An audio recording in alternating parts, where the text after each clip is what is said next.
Welcome to the Digital Fantasy Sports Network. Hello, everyone. This is Marcus. Welcome back to the Digital Fantasy Sports Network. Today is Monday, July 14th, 2025. Hope everyone had a great weekend. We are going to be talking about 5 quarterbacks. I'm not going to call them sleepers. I'm not going to use that term sleeper. I think sleeper is overhyped.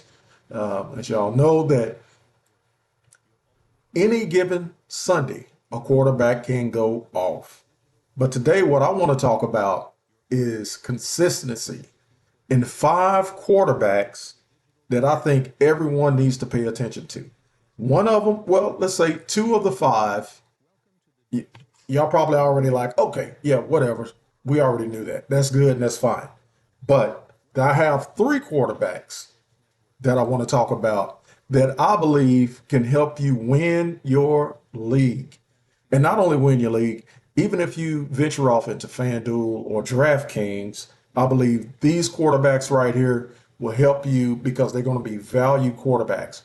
Now, I've already been looking on FanDuel, and the NFL is not up yet. They're going to put that up probably next month, okay? When the preseason starts, they're probably going to have it up. They're going to have it launched. So I don't have a chance to look at the salaries and things like that, but I tell you, there's going to be a lot of value, okay? But getting right into it, let's talk about quarterback number 1. That quarterback is going to be none other than Baker Mayfield. Baker Mayfield, quarterback for the Tampa Bay Buccaneers. This guy here, I don't understand why so many people keep sleeping on him. Because let me tell you, in 2024 rankings, they had this guy listed as a tier 3, tier 4 quarterback. They had him at the bottom of the QB. Here's the thing. There's just a lot of biased people when it comes to Baker Mayfield. A lot of people don't like his attitude. Okay. They think he's arrogant. They think he's cocky. I look at it that he's a young man that's confident. So at what point and where do you draw the line between a person being arrogant, cocky versus a person just being confident? Because, and I'm not being biased just because I'm from Oklahoma. I'm an OU fan. Baker transferred to the University of Oklahoma, and we know what he did. He's a Heisman Trophy winner, okay? The man plays to win. He plays to win. He makes his team better. Y'all saw what he did when he went to Cleveland. He turned that organization around, took them to the playoffs, but then guess what? Team, okay, there's a lot of stuff that was going on circulating on Twitter, YouTube, different social media platforms, that he was not good in the locker room. I don't believe that one bit. Here's what I believe.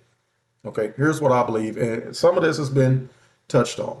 I just think that Baker was in all of these commercials, and the other team members were low-key jealous. Okay? They was low-key jealous. The other thing is this. He's from the Big 12 Conference. And y'all know how the media assassinates the Big 12 Conference. But look who won the Super Bowl. Which quarterback? You can say, well, he was originally with Alabama. That doesn't count. That doesn't count because Alabama gave up on Jalen Hurts. OU took him in. He played under Lincoln Riley. Lincoln Riley used his strength to his advantage, and everybody was like, Tua, Tua, Tua. They wanted Tua. So you chant, you want Tua, you got him. But then once we translate into the NFL, because a lot of the times, man, y'all know this, when you're playing in the NFL, you're playing against the cream of the crop. This is the best of the best. I don't care what the records are. Every team is going to be good. That's just the bottom line. All of them are good. Okay. So there are some who have just exceptional talent to where they happen to be in the right system. They have the right coach. They have the right talent around them. They have a great offensive line, a great defense. The whole organization is just right. So they have a better chance to succeed versus going to somewhere like the Jets. And y'all know how I feel about the Jets. Y'all know how I feel about the Jets. That organization is a joke. Jerry's world is a gold mine. That man, Jerry, makes more money off of his other businesses than he does the actual football team. That's why I really think that he doesn't care if they win or lose, because that's not the main source of his income. This man is an oil tycoon. So he really doesn't care. If he cared, he would have kept Jimmy Johnson. When Jimmy gave him 2 rings, he would have kept Jimmy. So when he got rid of Jimmy, that lets you know everything you need to know about Jerry. Then he turned around, he brought Barry Switzer in, who piggybacked off of Jimmy Johnson, and Barry Switzer won a Super Bowl with Jimmy's team. After that, he got rid of Barry Switzer. So that show down there in Dallas, that circus down there in Dallas, oh God, it's all about Jerry, man. It's all about Jerry. But the man knows how to stay in front of the media. Now, back to Baker Mayfield. They had him. This is what I'm talking about: projection versus reality. I told y'all this video was coming, and it's here. So the projections are just what it is. It's a projection. Now, who's projecting this? Okay, the projections are coming from the public opinion. So when you guys out there doing the mock drafts, all these analytics, all this data is being collected. Okay, so people are running mock drafts. Millions and millions of drafts are being circulated. So that's so much information and data that's running through the analytics, and then they pretty much have a law of averages, and they let you know the mindset of the public. Okay, that's where these projections are coming from. Now, unfortunately, majority of the public, they get it wrong. They get it wrong because you got to look at, maybe they just rooting. They want to see their favorite player, their favorite team succeed. In reality, if you the Jets, you're not going anywhere. I don't care how much you get out there and scream and buy tickets and jerseys and do cartwheels. It doesn't matter. Y'all not going anywhere. Y'all do not have a Super Bowl nowhere in y'all's near future. Okay? Because teams like Cincinnati, Detroit, the Ravens, of course, these are teams that I don't have to really talk about, but Kansas City, okay, San Francisco, you can't count them out. They just failed because of CMC. Okay. And here's the deal. Back to Baker. This guy, do y'all not know in yards that he finished with 4,500 passing yards? He averaged 7.9 yards a pass. He averaged 264 yards per game. He had 41 touchdowns to 16 interceptions. Now, he was sacked 40 times, but that guy keeps getting up. He had a QBR rating of 61.6, but his overall rating was 106.8. His completion percentage was 71.4. He threw the ball 570 times, and he completed 407 out of that. Now, that's what an average offensive line. This man right here, dude, love him or hate him, you got to respect the man.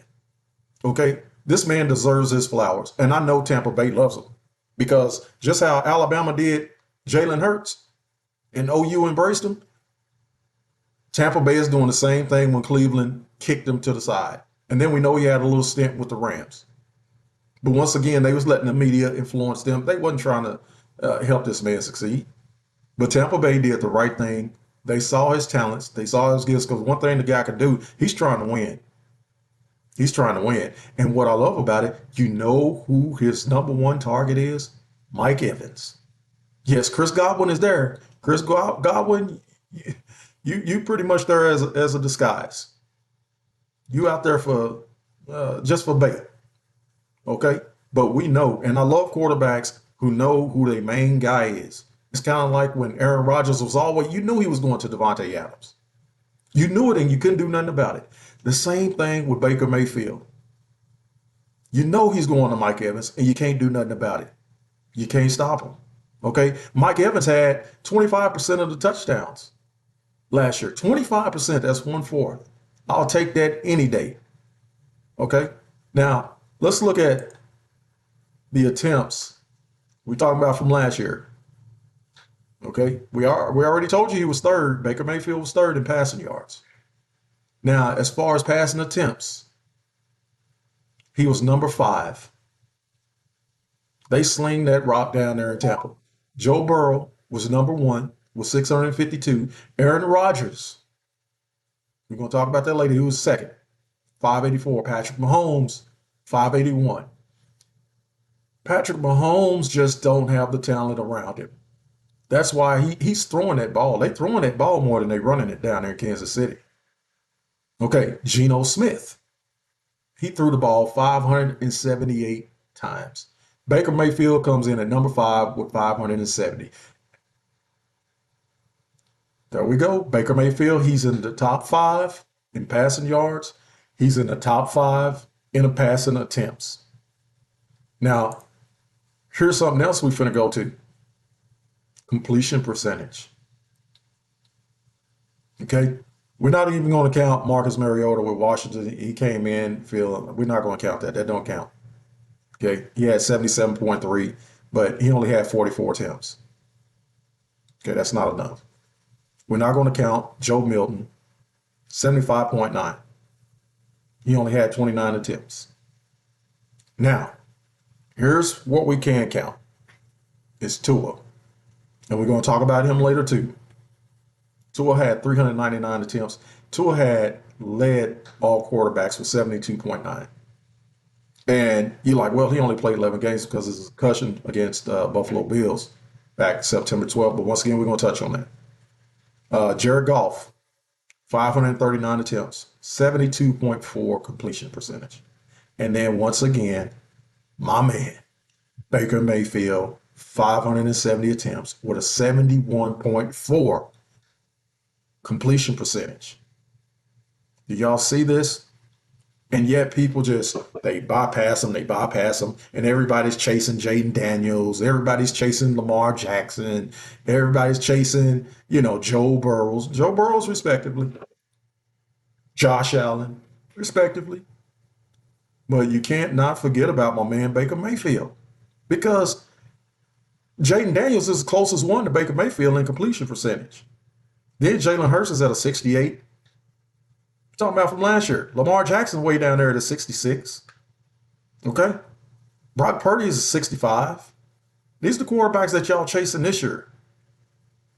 Well, you want to talk about Dak Prescott, 64. His should be up there in the 70s. All the talent he got around him. And I'm going to tell y'all, man, get off that hype train. George Pickens, it's not going to help. It's not going to help. Y'all thinking, okay, he had Brandon Cooks. He didn't throw him the ball. That got his number one guy, and then he's going to target his tight ends. He used to not like tight ends when he first came in. He always wanted to throw that deep ball. But now he realizes now I'm trying to keep my stats up. I got to make myself look good. But Josh Allen's way down there to 63.6. These are the quarterbacks that y'all chasing this year. Okay? So, and all these quarterbacks, once again, in 2025, are ranked higher than my man Baker Mayfield. Crazy. We're going to go to another stat. This will blow y'all's mind. Touchdowns. Passing touchdowns. Number 1, Joe Burrow with 43 touchdowns. Number 2, Baker Mayfield, 41 touchdowns, 16 interceptions. Remember, he was sacked 40 times. Okay, and his QBR rating 61.6, but his overall rating is 106.8. So he's a baller. And some of those interceptions, you got to understand, some of those are deflections. Okay, y'all know how I go. Hot potato.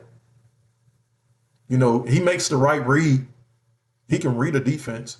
But sometimes if a lot of those interceptions, they didn't go because he was throwing to Mike Evans. They was going because he was throwing to a second, third, fourth option. Yeah, so you can't put all that on him. So I would cut like 8 of those. I would take 8 of those away. But, they there. Lamar Jackson tied with 41 touchdowns, 4 interceptions. Now, you got to look at this. Lamar Jackson, that team is surrounded by running. That's why I caught everybody off guard when he started throwing that ball last year. When you got Andrews, man, it makes it a little easy when you got a tight end that can get open. And Lamar loves his tight end. Zay Flowers, a great addition to that team. And Zay Flowers is quick. He's shifty. He just don't get all the touchdowns. He gets a lot of targets, but the touchdowns just wasn't there for him last year. Okay. And then Jared Goff, 37 touchdowns. Sam Darnold, 29. Aaron Rodgers, 28 touchdowns. So, guys, do not overlook Baker Mayfield. Now we're going to go to my man, Jared Goff. Jared Goff. He attempted, Jared Goff is down 539 passes, which is not as much as Baker Mayfield. He completed 390, which is 72.4% in completions. He threw for 4,629 yards, y'all. Y'all see that? That is insane. 4,600 yards? He averaging 8.6 yards per pass.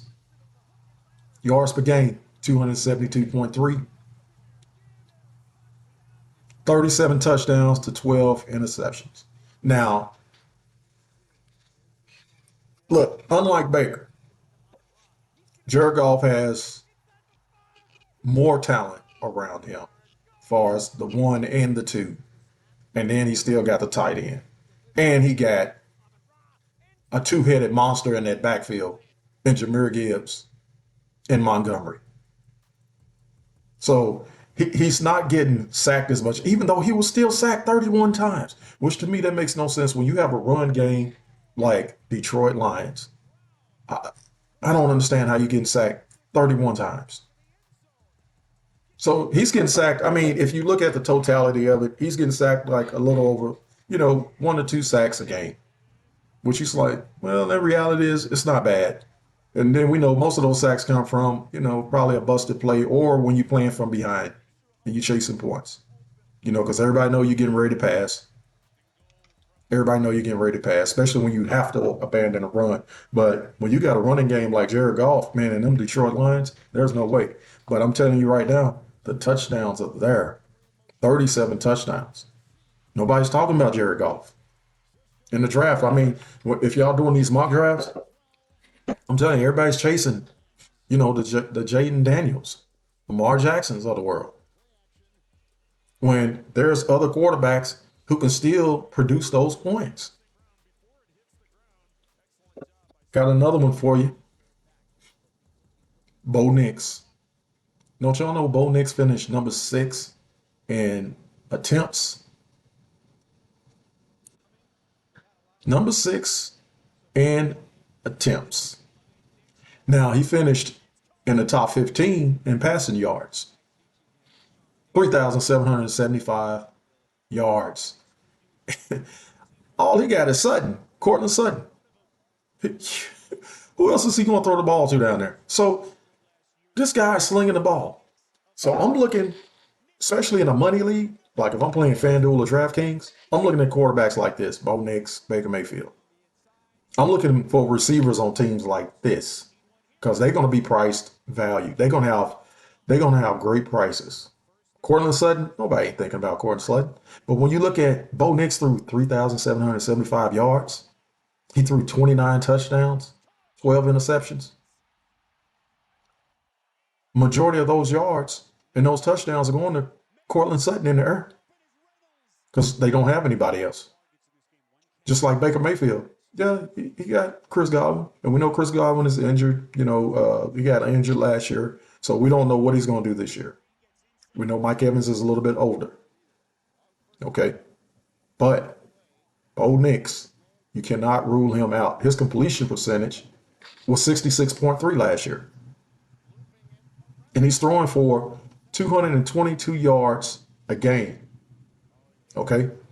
So wide receivers like Cortland Sutton, they can win you a game. They can win you a tournament. Especially if they low own, because Cortland Sutton is not going to be priced up. I guarantee y'all in week 1, Cortland Sutton ain't going to be priced up high. if you playing FanDuel, DraftKings, and Denver got a defense, they get after that quarterback. They get after that quarterback. So he's going to get many opportunities because they know how to get that ball back. Denver goes after it. Now, here's one that's going to come to a shocker to a lot of y'all because I know a lot of y'all probably just tired of him. Y'all don't want to see him. Y'all call him the diva of the NFL. Aaron Rodgers. Now, listen, he's in a better system now with Mike Tomlin, Pittsburgh Steelers. But last year, when he was with the New York Jets, man, you could tell he did not want to be there. And he was trying to bring some of his old buddies from the Packers over there to help him out, but it just didn't work. And some of y'all saying, well, he deserves everything that's coming to him. You know, he's a diva, blah, blah, blah, blah. Who cares about that? In fantasy football, that shouldn't even matter. It shouldn't even matter in fantasy football. But to show you how great this man is he threw in last year, 2024 season, he was 8th in passing yards with 3,897. He threw 28 touchdowns to 11 interceptions. He completed 63% of his passes. Now, we are talking about the Jets. To do something like that at the Jets is going to be great. Now, we're going to see what Justin Fields is going to do because now he's running the ship. And we know Justin Fields is going to be running for his life. Okay? He's going to be running for his life because Brett Favre, Brett Favre. It's hard to mention Aaron Rodgers without mentioning Brett Favre.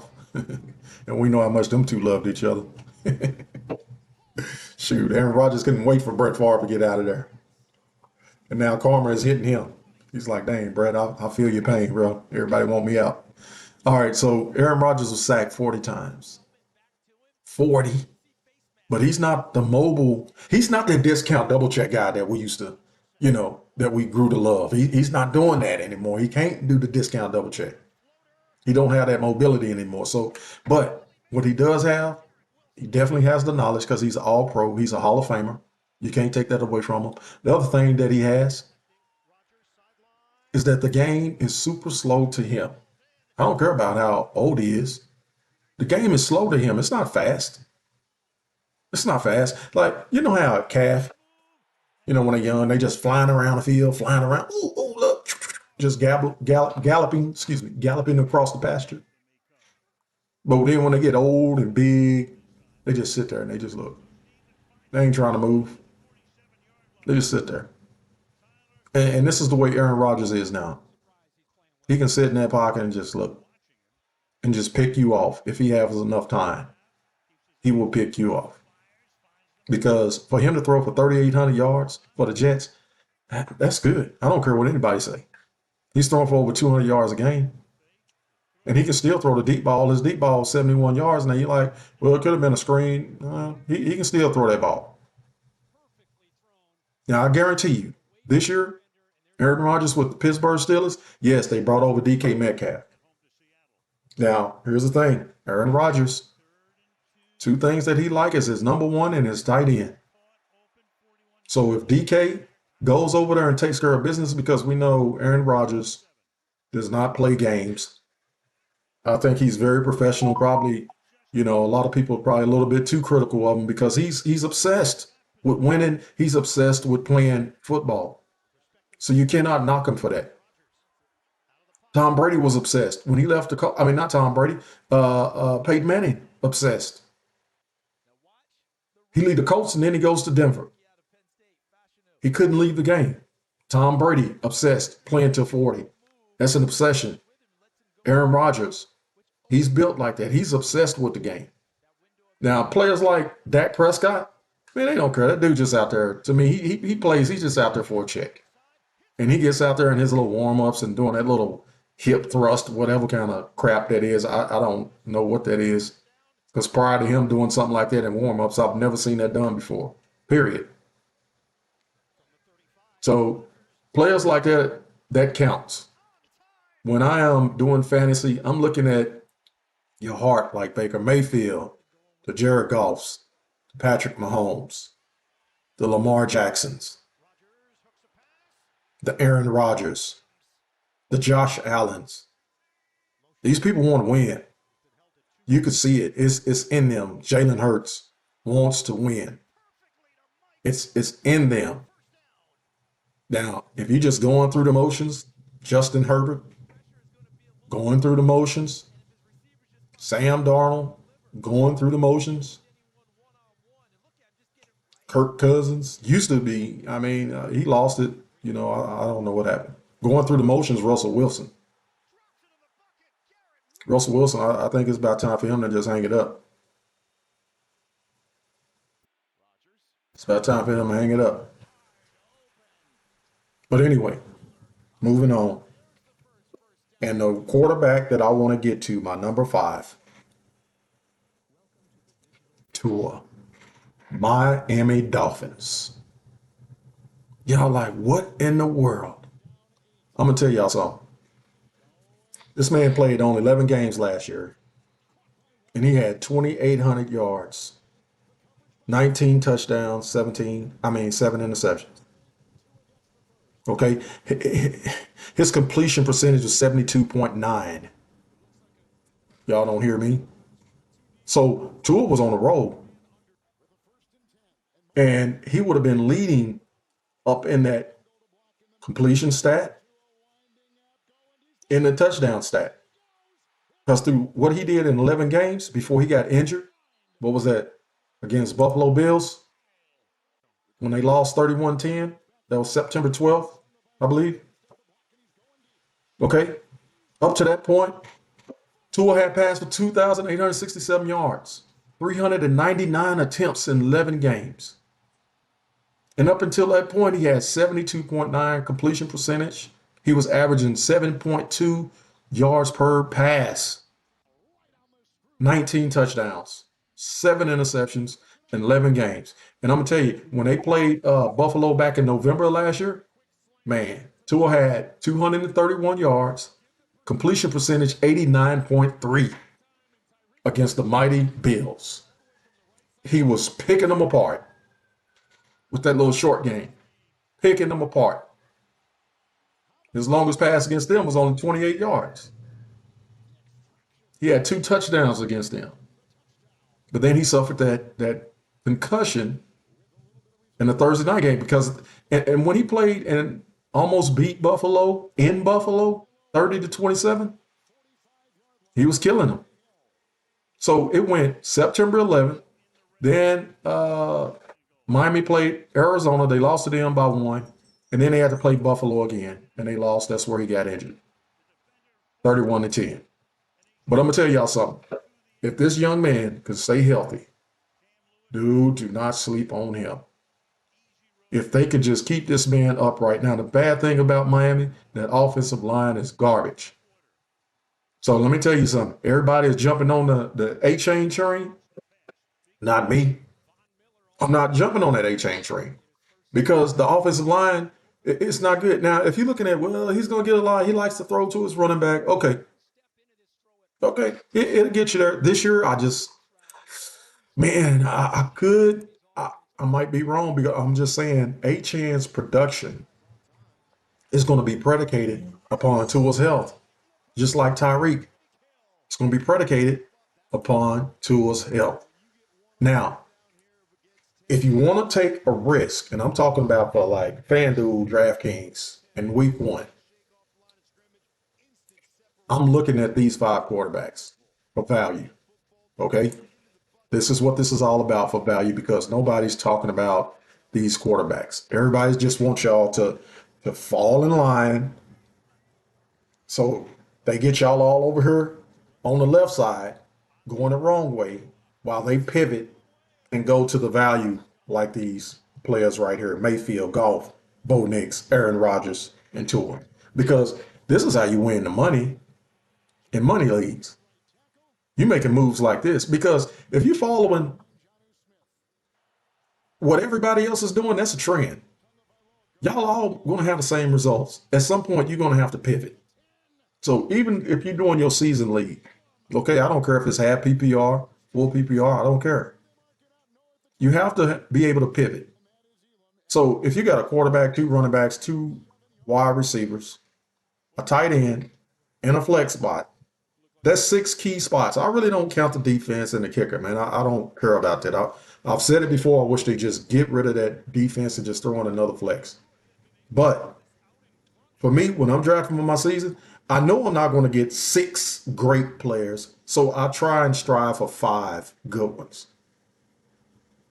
5 good ones, whether that fifth one be me grabbing that tight end or that flex, because you're going to have to win at one or the other. You're not going to be able to win at both unless you draft. Because if you try and win at the tight end and the flex using that little strategy, well, here's what I'll do. I'll get 2 running backs, and then no, I'll get 3 wide receivers, so that way my flex is good, and then I'll grab my tight end. But then you're going to suffer at running back, and you're going to suffer probably at quarterback. So you're going to suffer at running back. So your team has to be balanced, and you can't just chase targets. You're looking at, well, they're going to have this many targets. They're going to have this many targets. Here's why I'm going to tell you why you shouldn't chase targets. And I'm not going to talk about it too long, okay, because I need to do another episode about this. But if y'all want me to break down why you shouldn't chase targets, okay, let me know in the comment section. Let me know. But to give y'all an idea of why you shouldn't chase targets, just looking at the 2025 projections, we all know Jamar Chase. He is the exception to the rule. Jamar Chase is the exception to the rule.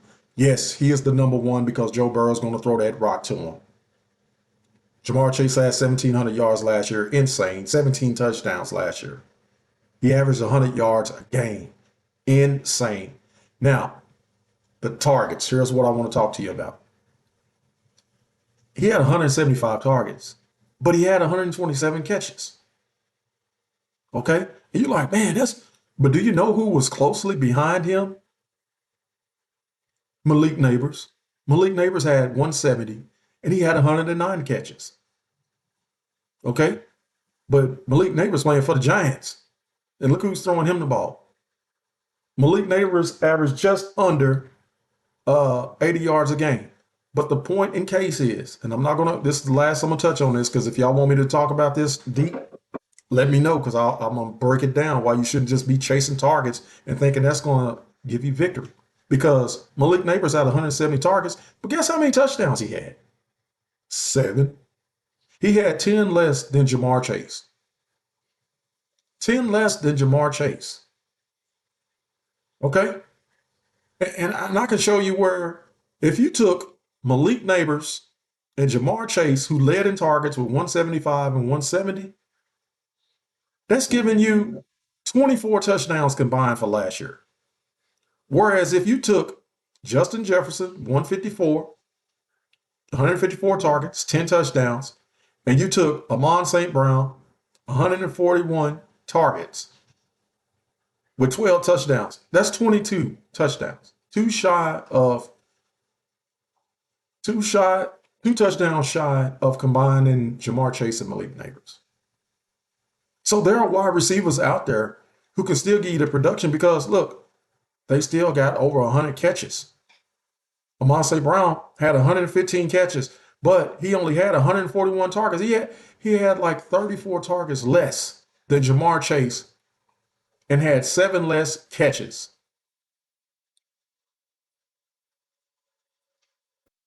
Man. So anyway, this is going to conclude this session for these quarterbacks that you need to keep your eyes on. And once again, if you want to hear me break down the targets, why you shouldn't chase targets, because I'm not telling y'all what everybody else is out there talking about. This right here, I'm showing y'all how to identify those lower tiers, because this is how you're going to win, especially if you're trying to win money. Now, if you're just looking at your season on how to prevail, we can do that too. But in the meantime, it's your homie Marcus. Thank you for watching. Stay tuned. Don't forget to hit that subscribe button, hit that notification, smash that like button, leave a comment. Let me know what y'all think about Mayfield, Goff, Knicks, Rodgers, and Tua. Because Tua is not even getting drafted. Nobody's picking him up. But hey, better keep an eye on that young man, because if he stay healthy, Tyreek will be back. Tyreek will be back. Until then, I am out. Peace. Welcome to the Digital Fantasy Sports Network, your ultimate destination for fantasy football dominance.